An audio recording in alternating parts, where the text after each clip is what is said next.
Assalamualaikum warahmatullahi wabarakatuh. Perkenalkan, kami dari kelompok 2 ingin mempresentasikan tentang prosedur dan teknik pemeriksaan routing.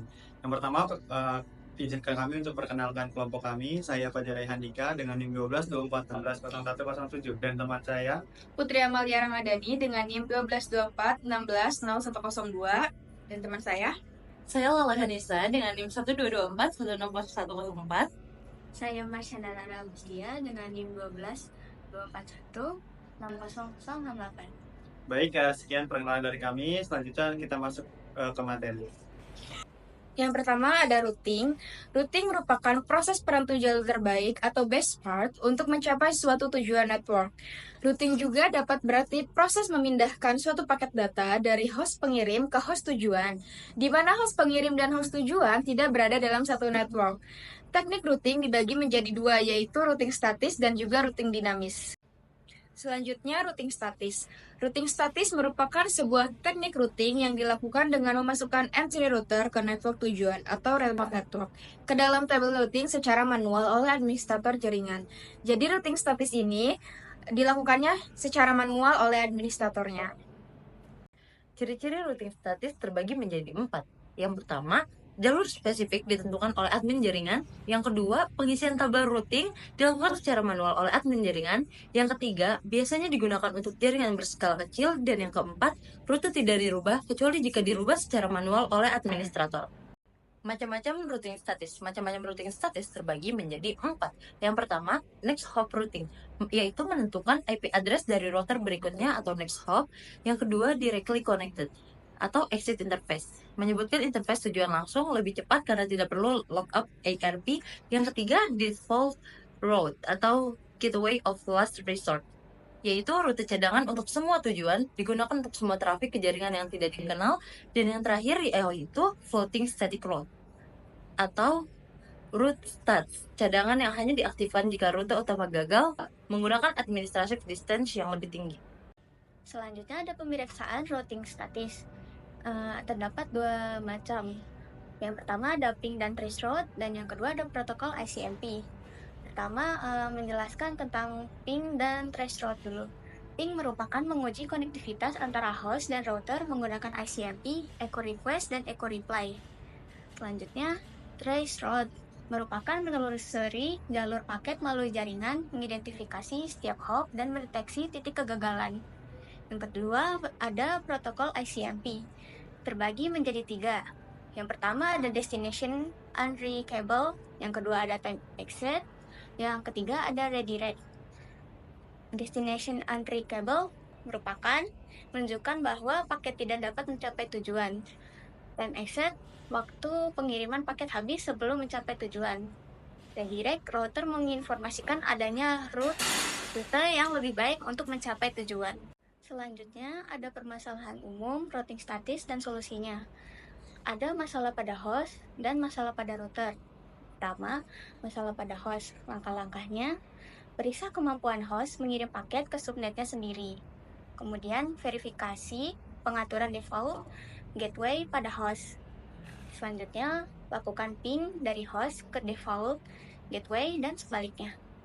Selanjutnya ada masalah pada router. Langkah-langkahnya yang pertama, periksa table routing menggunakan perintah show IP route. Kedua, verifikasi konfigurasi rute statis pada router. Yang ketiga, pastikan tidak ada kesalahan pada alamat IP dan subnet mask. Selanjutnya di sini ada routing dinamis. Routing dinamis teknik routing di mana router akan memasukkan sendiri entry route ke dalam tabel routing. Dengan cara router melakukan pertukaran informasi tentang jaringan yang mereka ketahui masing-masing. Setelah mempelajari keberadaan jaringan yang lain serta cara mencapai jaringan tersebut, router akan membuat entry code, entry route, dan pada akhirnya memasukkannya ke dalam tabel routing. Selanjutnya ada routing protokol. Routing protokol yang mengizinkan router-router untuk sharing informasi tentang jaringan dan koneksi antar router.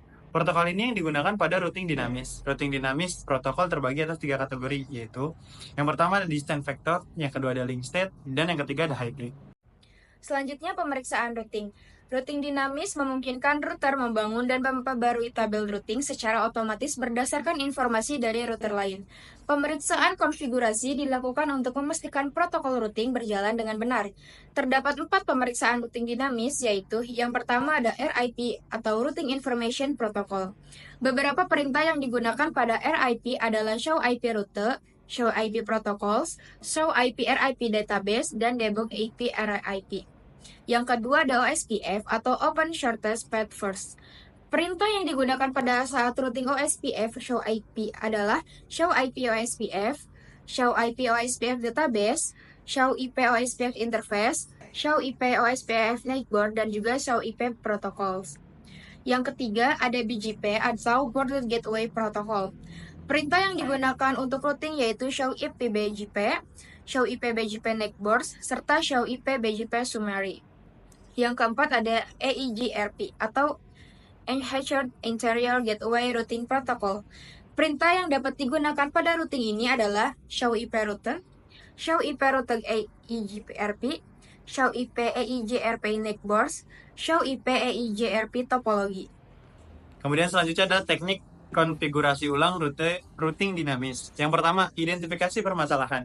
Gunakan perintah show pada semua router dan perangkat terkait untuk mengidentifikasi masalah. Yang kedua, analisis permasalahan. Tentukan sumber permasalahan berdasarkan hasil identifikasi. Yang ketiga ada solusi. Lakukan konfigurasi ulang pada router yang bermasalah sesuai dengan analisis yang telah dilakukan. Perbedaan routing statis dan routing dinamis. Dari aspek keamanan, routing statis lebih aman sedangkan routing dinamis kurang aman. Aspek biaya, routing statis tidak membutuhkan biaya yang besar, sedangkan routing dinamis membutuhkan biaya pemeliharaan yang besar. Dan dari aspek penyimpanan, routing statis tidak membutuhkan RAM yang besar, sedangkan routing dinamis membutuhkan RAM yang besar.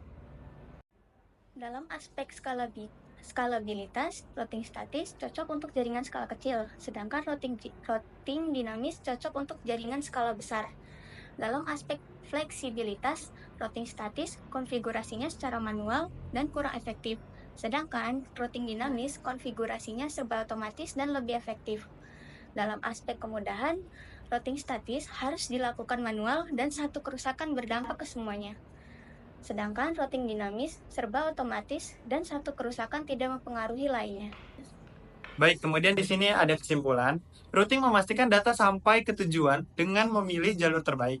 Routing statis cocok untuk jaringan kecil, sedangkan routing yang dinamis lebih efisien untuk jaringan besar karena otomatis memperbarui rute meski butuh lebih banyak sumber daya.